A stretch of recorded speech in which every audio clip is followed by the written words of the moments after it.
Eu tô com sempre embaixo, dá bicuda, rapaz.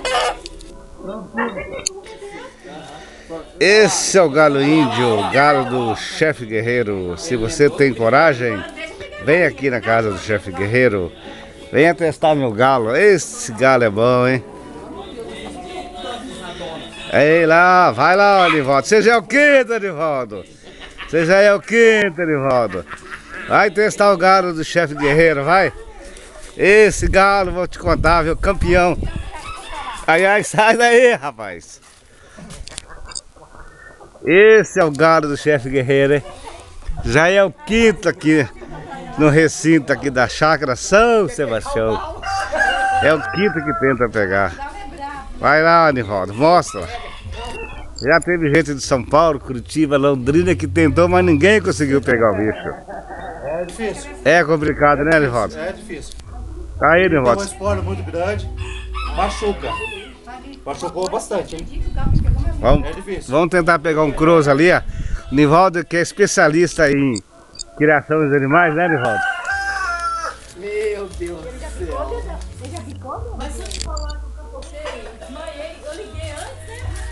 Eu liguei, aí ele falou, caralho,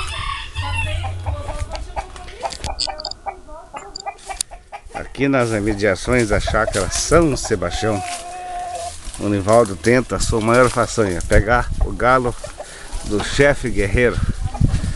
Aí, tá difícil, né, Nivaldo? Tá complicada a coisa. E o galo tá ali, ó. Ali, ó. Vou ficar protegido aqui, porque esse galo, ele é complicado. Cuidado, Nivaldo. Cuidado com a espora dele, viu? Ele já machucou. Tem mais ou menos 8 centímetros de espora esse galo. É um galo índio. Ele já machucou. Vamos pegar o Nivaldo. Chega mais perto aqui e fala aqui para as câmeras aqui do meu canal, do chefe Guerreiro aqui. É um galo super difícil, vem cá. Isso aí mata qualquer um. Vem cá. É difícil. Vem cá. Já aqui, ó. Aqui, ó. Ah lá, já tem sangue ali no Nivaldo. Já me esfolou. Já. Esse é o galo. Esse é o galo, né? Tá satisfeito, Nivaldo? Tô. Vamos deixar por enquanto, então vamos deixar o bicho aí. Então, agradece aí o pessoal da chácara São Sebastião, o chefe Guerreiro. Vem cá, aqui, vem cá. O seu Osvaldo.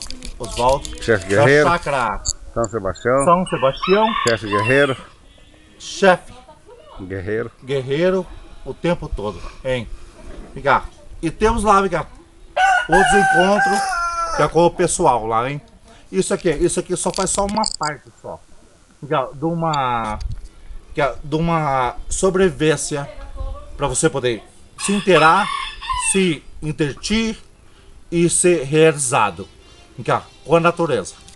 Tudo de bom, pessoal. Falou. Falou, chefe Osvaldo. Tudo de bom.